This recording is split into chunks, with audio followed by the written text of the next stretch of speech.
ఇంకా ముగ్గురు వక్తలు ఉన్నారు కాబట్టి ఎక్కువ వివరంగా మాట్లాడే అవకాశం లేదు. పుస్తక సమీక్ష అన్నారు కానీ పుస్తక సమీక్ష కూడా వివరంగా చెప్పే సమయం లేదు. మొట్టమొదట సరిగ్గా ఇవాళ ఏడాది కింద సాయి విడుదలయ్యాడు. నాగ్పూర్ జైలు నుంచి బయటికి రాగానే మధ్యాహ్నం 1:30-2 గంటలకు బయటకు వచ్చాడు. దాదాపు దేశంలో అందరితోనూ ఆ 1-2 గంటల్లో మాట్లాడాడు. అంటే 10 ఏళ్లుగా మనుషుల కోసం కరువు వాతబడి ఉన్నాడు. నాకు దాదాపు 2 గంటలకు phone, Bujji phone, Vasantha phone ఇస్తే I want to see all of you అన్నాడు. సరిగ్గా ఏడాది. ఈ ఏడాదిలో ఎంతమందిని చూడాలనుకున్నాడో, 10 ఏళ్లలో జైల్లో రాసుకున్న ఎన్ని నోట్స్ పుస్తకాలు తేవాలనుకున్నాడో, ఎంతమంది ఎన్ని సమావేశాలకు హాజరు కావాలనుకున్నాడో. 7 నెలలు ఆరోగ్యం కోసమే ఒక 4 నెలలు పోయాయి. మిగిలిన 3 నెలలు కూడా ఢిల్లీలో కొన్ని సమావేశాలు, హైదరాబాద్లో 3 సమావేశాలు మినహా ఆయన ఉండలేకపోయాడు. ఆయన మరణించాడు అని మనం మామూలు అర్థంలో చెప్పుకుంటూ ఉన్నాం. కానీ ఆయనే ఒక 2-3 ఏళ్ల ముందే నేను చావును నిరాకరిస్తున్నాను, నేను చనిపోవడానికి నిరాకరించినప్పుడు నా సంకెళ్ళు వదులు చేశారు, నేను విశాలమైన మైదానాల్లోకి గడ్డి పూల వైపు చిరునవ్వులు చిందిస్తూ వచ్చాను, నా దరహాసం వాళ్లకు అసహనం కలిగించింది, వాళ్ళు నాకు మళ్ళీ గొలుసులు వేశారు, మళ్ళీ నేను చనిపోవడానికి నిరాకరించినప్పుడు నా జీవితంతో విసుగు చెంది నన్ను బంధించిన వాళ్ళు నన్ను వదిలేశారు. ఇది 2017లో రాశాడు. 2024లో జరగబోయే సంఘటనలు ప్రిమానిషన్ లాగా చెప్తూ ఉన్నాడు. మళ్ళీ నేను చనిపోవడానికి నిరాకరించినప్పుడు నా జీవితంతో విసుగు చెంది నన్ను బంధించిన వాళ్ళు నన్ను వదిలేశారు. నేను బయటికి నడిచాను. ఉదయిస్తున్న సూర్యకాంతి పరుచుకున్న నవనవలాడే ఆకుపచ్చ లోయల్లోకి గడ్డి కొసల చురకత్తులు చూసి నవ్వుతూ, మరణం లేని నా మందహాసం చూసి మండిపోయి వాళ్ళు నన్ను మళ్ళీ బంధించారు. నేను ఇంకా మొండిగా చావడానికి ససేమిరా అన్నాను. విషాదం ఏమిటంటే నేను చనిపోయేలా ఏం చేయాలో వాళ్లకు తెలియడం లేదు. విషాదం ఏమిటంటే నేను చనిపోయేలా ఏం చేయాలో వాళ్లకు తెలియడం లేదు. ఎందుకంటే నాకు మొలకెత్తే గడ్డి సవ్వడులు చాలా ఇష్టం. ఇది సాయిబాబా.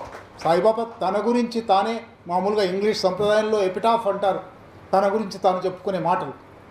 చావును నిరాకరిస్తున్నాను అని ఆయన తాను ఉండగానే విడుదల కావడానికి, చనిపోవడానికి 7 సంవత్సరాల ముందే ప్రకటించాడు. అందుకే ఇవాళ ఆయన స్మృతిలో హీ హూ డిఫైడ్ డెత్ అని పుస్తకం వేసి, చావును నిరాకరించిన, చావును ధిక్కరించిన మనిషి. చావును ధిక్కరించడం అనేది కేవలం అక్టోబర్ 12న ఒక భౌతిక మరణం అని మాత్రమే కాదు. ఆయన జీవితం అంతా చాలా మరణాలు ఉన్నాయి. అతి లేత వయసులో, 4-5 ఏళ్ల వయసులో పోలియో వచ్చింది. పోలియో మొట్టమొదటి మృత్యువు. కుటుంబం పేదరికం అనుభవించింది. పేదరికం ఒక మృత్యువు. ప్రజా ఉద్యమాలలో తాను చేయదలుచుకున్న పని చేయలేకుండా 90% అంగవైకల్యం ఉంది. అది ఒక మృత్యువు. అదంతా అయిపోయి ఇంకా ఒక స్థిరమైన ఉద్యోగం వచ్చింది. ఢిల్లీ లాంటి చోట జాతీయ, అంతర్జాతీయ రాజకీయాల్లో పాల్గొనవచ్చు, దేశాలు తిరగవచ్చు, భారత ప్రజా ఉద్యమాల మధ్య వారధిలాగా పనిచేయవచ్చు అనుకుంటే ఒక దొంగ కేసు అనే మృత్యు వచ్చింది. అబద్ధపు కేసు.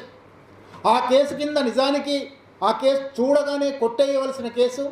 కానీ జడ్జి చట్టం నా చేతులు కట్టేస్తూ ఉన్నది, చట్టం యావజ్జీవ శిక్షే అత్యున్నత శిక్ష అని చెప్తున్నది, నిజానికి నాకు అంతకంటే పెద్ద శిక్ష వేయాలని ఉంది, చట్టం నా చేతులు కట్టేసింది కాబట్టి యావజ్జీవ శిక్ష వేస్తున్నాను అని మరొక మృత్యు వేశాను.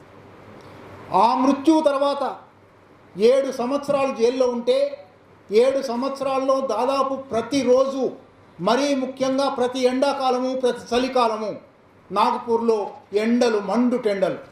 నాగపూర్లో చలి, వణికించే చలి. బతుకుతాడా ఈసారి? ఈ చలికాలం దాటి జీవించగలడా? ఈ ఎండాకాలం దాటి జీవించగలడా అని ప్రతిక్షణం అనుకున్నాము. ఆయన జీవించాడు. చావును నిరాకరిస్తున్నాననే మాట కేవలం కవితాత్మకమైన మాట కాదు. ఆయన జీవితం అంతా కూడా చావును నిరాకరించాడు, చావును ధిక్కరించాడు. అందువల్ల ఆయన మరణానంతరం కూడా, ఇదొక 2-3 సార్లు రాశాను, ఎక్కువ సమయం లేదు కాబట్టి వివరంగా చెప్పను, కానీ మరణానంతరం ఆయన ఎట్లా జీవిస్తూ వచ్చాడో అనేక ఉదాహరణలు ఉన్నాయి ఆయన మరణానంతర జీవితానికి. అక్టోబర్ 12 రాత్రి 8:30కు నిమ్స్ ఆసుపత్రిలో డాక్టర్లు ఈయన గుండె కొట్టుకోవడం ఆగిపోయింది అన్నారు. గుండె కొట్టుకోవడం ఆగిపోవడం అనేది మరణానికి ఒక సూచన, సాధారణ మరణానికి ఒక సూచన. కానీ మర్నాడు కాకుండా మర్నాడు అక్టోబర్ 14 ఉదయం ఆయన గన్ పార్క్ దగ్గర తెలంగాణ అమరవీరుల స్తూపం దగ్గరికి వచ్చి పోలీసుల ఆంక్షలను ఆటంకాలను ధిక్కరించి సాయిబాబా జీవించి ఉన్నాడు అని చూపెట్టాడు. అక్కడి నుంచి మౌలాలికి బుజ్జి వాళ్ళ ఇంటికి, రామ్దేవ్ వాళ్ళ ఇంటికి పోయాం.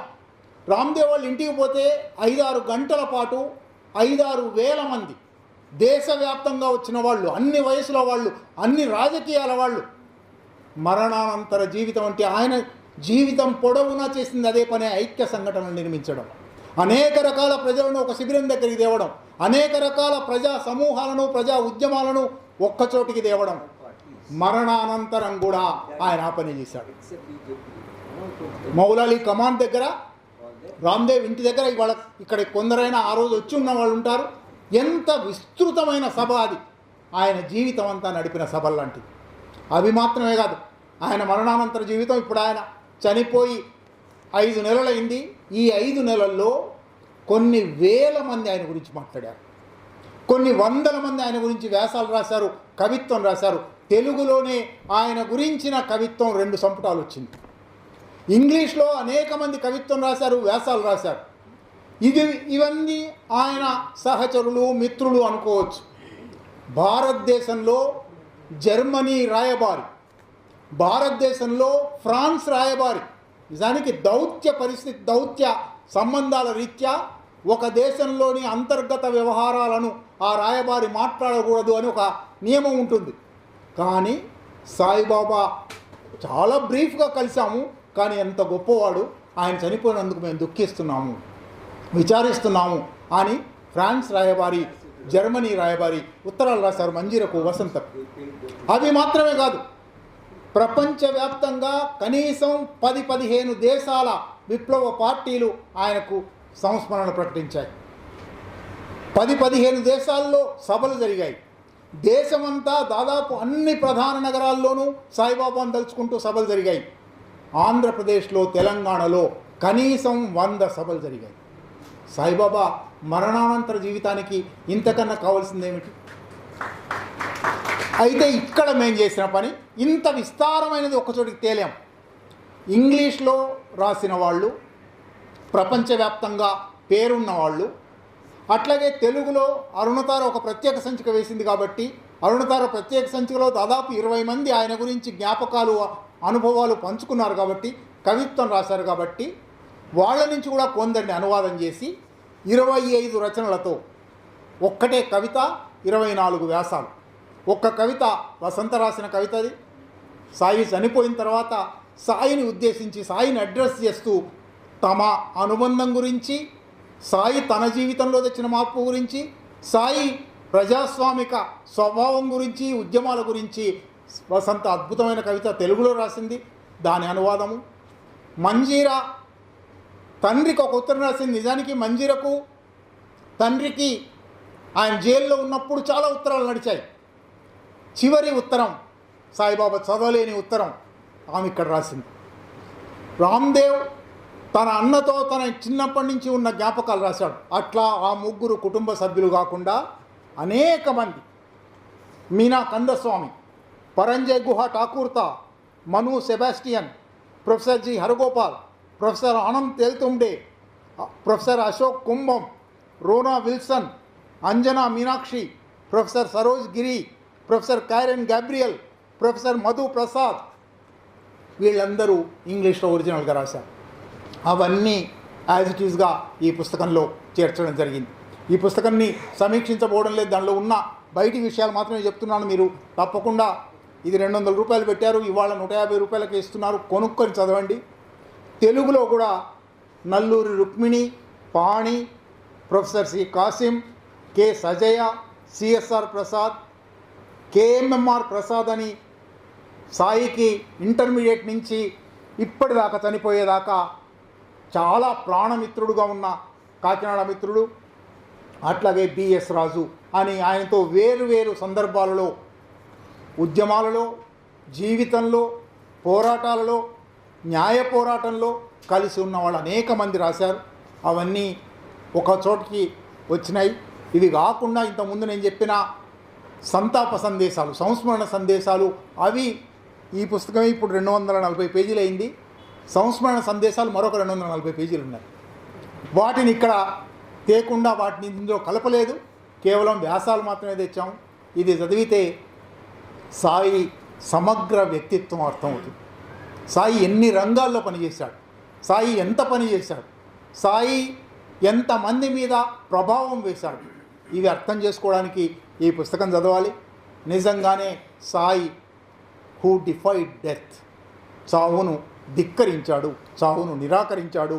చావును నిరాకరిస్తున్నాను అని 7 సంవత్సరాల ముందే ప్రకటించి మరీ చావును నిరాకరించాడు. సాయిని మళ్ళీ ఒకసారి తలుచుకునే అవకాశం ఇచ్చిన ఈ వేదికకు కృతజ్ఞత.